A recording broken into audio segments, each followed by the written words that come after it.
For our continued reading of the Bible through the year 2024 from the English Standard Version of the Bible by Crossways Publishing, a division of Good News Publishing of Wheaton, Illinois, a reading of the book of Judges, chapters 9 through 11.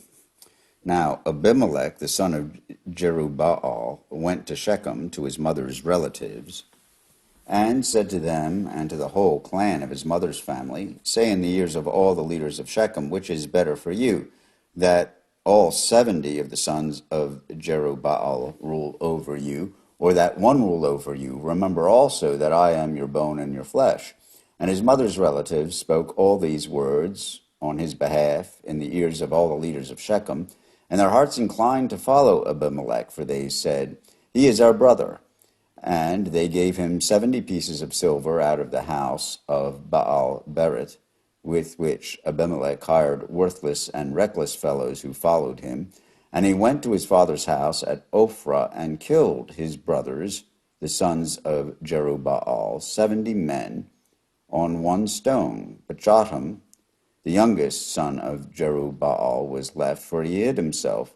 And all the leaders of Shechem came together, and all Beth Millo, and they all went and made Abimelech king by the oak of the pillar at Shechem. When it was told to Jotham, he went and stood on the top of Mount Gerizim and cried aloud and said to them, listen to me, you leaders of Shechem, that God may listen to you.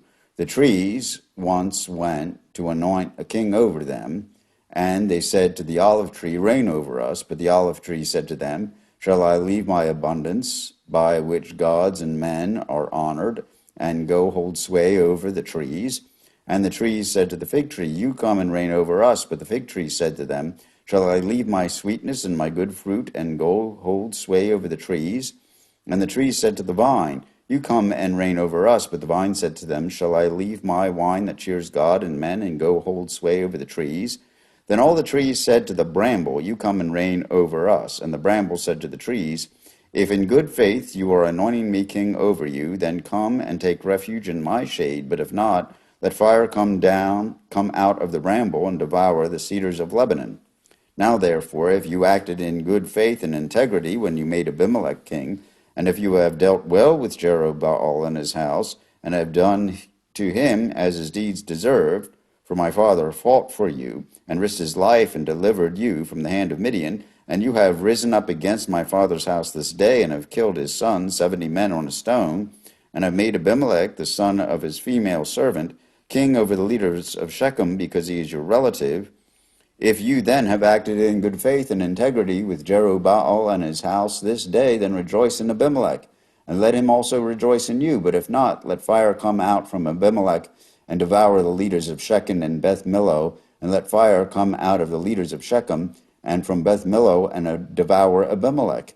And Jotham ran away and fled, and went to Beer, and lived there because of Abimelech his brother. Abimelech ruled over Israel 3 years, and God sent an evil spirit between Abimelech and the leaders of Shechem, and the leaders of Shechem dealt treacherously with Abimelech, and the violence done to the 70 sons of Jerubbaal might come, and their blood be laid on Abimelech their brother, who killed them, and on the men of Shechem, who strengthened his hands to kill his brothers. And the leaders of Shechem put men in ambush against him on the mountaintops, and they robbed all who passed by along that way. And it was told to Abimelech. And Gaal, the son of Ebed, moved into Shechem with his relatives, and the leaders of Shechem put confidence in him. And they went out into the field and gathered the grapes from their vineyards, and trod them, and held a festival. And they went into the house of their God, and ate and drank, and reviled Abimelech.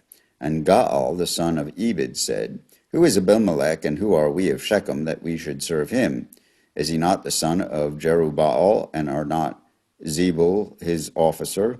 Serve the men of Hamor, the father of Shechem, but why should we serve him?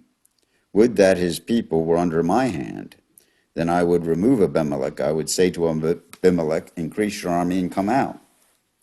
When Zebul, the ruler of the city, heard the words of Gaal, the son of Ebed, his anger was kindled.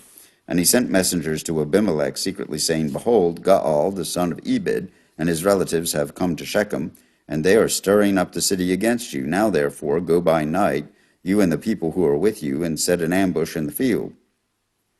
Then in the morning, as soon as the sun is up, rise early and rush upon the city. And when he and the people who are with him come out against you, you may do to them as your hand finds to do." So Abimelech and all the men who were with him rose up by night and set an ambush against Shechem in 4 companies. And Gaal, the son of Ebed, went out and stood in the entrance of the gate of the city. And Abimelech and the people who were with him rose from the ambush. And when Gaal saw the people, he said to Zebul, "Look, people are coming down from the mountaintops." And Zebul said to him, "You mistake the shadow of the mountains for men." Gaal spoke again and said, "Look, people are coming down from the center of the land, and 1 company is coming from the direction of the diviner's oak." Then Zebul said to him, "Where is your mouth now, you who said, 'Who is Abimelech that we should serve him?' Are not these the people whom you despised? Go out now and fight with them." And Gaal went out at the head of the leaders of Shechem and fought with Abimelech. And Abimelech chased him, and he fled before him, and many fell wounded up to the entrance of the gate. And Abimelech lived at Arumah, and Zebul drove out Gaal and his relatives, so that they could not dwell at Shechem. When the following day the people went out into the field, and Abimelech was told, he took his people and divided them into 3 companies, and set an ambush in the fields. And he looked and saw the people coming out of the city, so he rose against them and killed them. Abimelech and the company that was with him rushed forward and stood at the entrance of the gate of the city, while the 2 companies rushed upon all who were in the field and killed them. And Abimelech fought against the city all that day. He captured the city and killed the people who were in it, and he razed the city and sowed it with salt. When all the leaders of the tower of Shechem heard of it, they entered the stronghold of the house of El-Berith. Abimelech was told that all the leaders of the tower of Shechem were gathered together, and Abimelech went up to Mount Zalmon, he and all the people who were with him. And Abimelech took an axe in his hand, and cut down a bundle of brushwood, and took it up and laid it on his shoulder. And he said to the men who were with him, "What you have seen me do, hurry, and do as I have done." So every one of the people cut down his bundle and following Abimelech, put it against the stronghold, and they set the stronghold on fire over them, so that all the people of the tower of Shechem also died, about 1,000 men and women. Then Abimelech went to Thebez, and encamped against Thebez, and captured it. But there was a strong tower within the city, and all the men and women and all the leaders of the city fled to it and shut themselves in. And then he went up to the roof of the tower, and Abimelech came to the tower and fought against it, and drew near to the door of the tower to burn it with fire. And a certain woman threw an upper millstone on Abimelech's head and crushed his skull. Then he called quickly to the young man, his armor-bearer, and said to him, "Draw your sword and kill me, lest they say of me, 'A woman killed him.'" And his young man thrust him through, and he died. And when the men of Israel saw that Abimelech was dead, every one departed to his home. Thus God returned the evil of Abimelech, which he committed against his father, in killing his 70 brothers. And God also made all the evil of the men of Shechem return on their heads. And upon them came the curse of Jotham, the son of Jerubbaal. After Abimelech, there arose to save Israel Tola, the son of Puah, son of Dodo, a man of Issachar, and he lived at Shamir in the hill country of Ephraim, and he judged Israel 23 years, and he died and was buried at Shamir. After him rose Jair the Gileadite, who judged Israel 22 years. And he had 30 sons, who rode on 30 donkeys, and they had 30 cities called Havroth-Jair to this day, which are in the land of Gilead. And Jair died and was buried at Kamon. The people of Israel again did what was evil in the sight of the Lord, and served the Baals and the Ashtaroth, the gods of Syria, the gods of Sidon, the gods of Moab, the gods of the Ammonites, and the gods of the Philistines, and they forsook the Lord and did not serve him. So the anger of the Lord was kindled against Israel, and he sold them into the hand of the Philistines and into the hand of the Ammonites. And they crushed and oppressed the people of Israel that year. For 18 years they oppressed all the people of Israel who were beyond the Jordan in the land of the Amorites, which is in Gilead. And the Ammonites crossed the Jordan to fight against Judah and against Benjamin and against the house of Ephraim. so that Israel was severely distressed. And the people of Israel cried out to the Lord, saying, We have sinned against you, because we have forsaken our God, and have served the Baals. And the Lord said to the people of Israel, Did I not save you from the Egyptians, and from the Amorites, and from the Ammonites, and from the Philistines? The Sidonians also, and the Amalekites, and the Moabites oppressed you, and you cried out to me, and I saved you out of their hand. Yet you have forsaken me, and served other gods. Therefore I will save you no more. Go and cry out to the gods whom you have chosen. Let them save you in the time of your distress. And the people of Israel said to the Lord, We have sinned. Do to us whatever seems good to you, only please deliver us this day. So they put away the foreign gods from among them and served the Lord, and he became impatient over the misery of Israel. Then the Ammonites were called to arms, and they encamped at Gilead. And the people of Israel came together, and they encamped at Mizpah. And the leaders of Gilead, said to one another, Who is the man who will begin to fight against the Ammonites? He shall be head over all the inhabitants of Gilead. Now Jephthah the Gileadite was a mighty warrior, but he was the son of a prostitute. Gilead was the father of Jephthah. And Gilead's wife also bore him sons. And when his wife's sons grew up, they drove Jephthah out, and said to him, You shall not have an inheritance in our father's house, for you are the son of another woman. Then Jephthah fled from his brothers, and lived in the land of Tob, and worthless fellows collected around Jephthah, and went out with him. After the time, the Ammonites made war against Israel, and when the Ammonites made war against Israel, the elders of Gilead went to bring Jephthah from the land of Tob, and they said to Jephthah, Come and be our leader, that we might fight against the Ammonites. But Jephthah said to the elders of Gilead, Did you not hate me and drive me out of my father's house? Why have you come now when you are in distress? And the elders of Gilead said to Jephthah, That is why we have turned to you now, that you may go with us and fight against the Ammonites, and be our head over all the inhabitants of Gilead. Jephthah said to the elders of Gilead, If you bring me home again to fight against the Ammonites, and the Lord gives them over to me, I will be your head. And the leaders of Gilead said to Jephthah, The Lord will be witness between us if we do not do as you say. So Jephthah went with the leaders of Gilead, and the people made him head and leader over them. And Jephthah spoke all these words before the Lord at Mizpah. Then Jephthah sent messengers to the king of the Ammonites and said, What do you have against me, that you have come to me to fight against my land? And the king of the Ammonites answered the messengers of Jephthah, Because Israel, on coming up from Egypt, took away my land from the Arnon to the Jabbok and to the Jordan. Now therefore restore it peaceably. Jephthah again sent messengers to the king of the Ammonites and said to him, Thus says Jephthah, Israel did not take away the land of Moab or the land of the Ammonites, but when they came up from Egypt, Israel went through the wilderness to the Red Sea and came to Kadesh.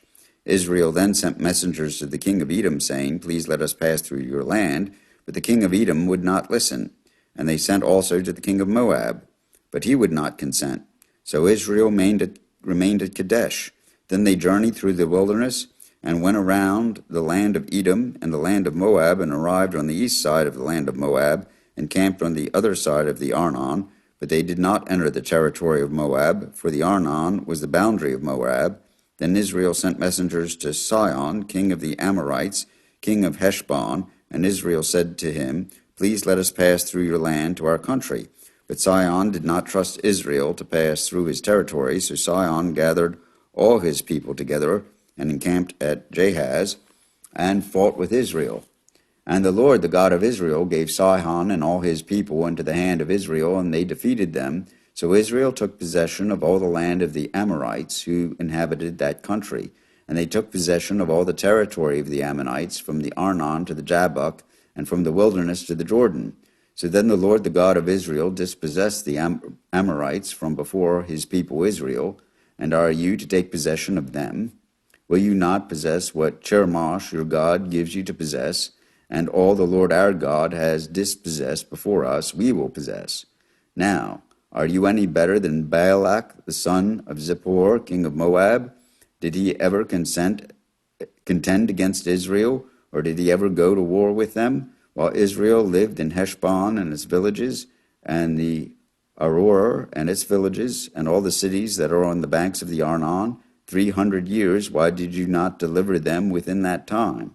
I therefore have not sinned against you, and you do me wrong by making war on me. The Lord, the judge, decide this day between the people of Israel and the people of Ammon. But the king of the Ammonites did not listen to the words of Jephthah that he sent to him.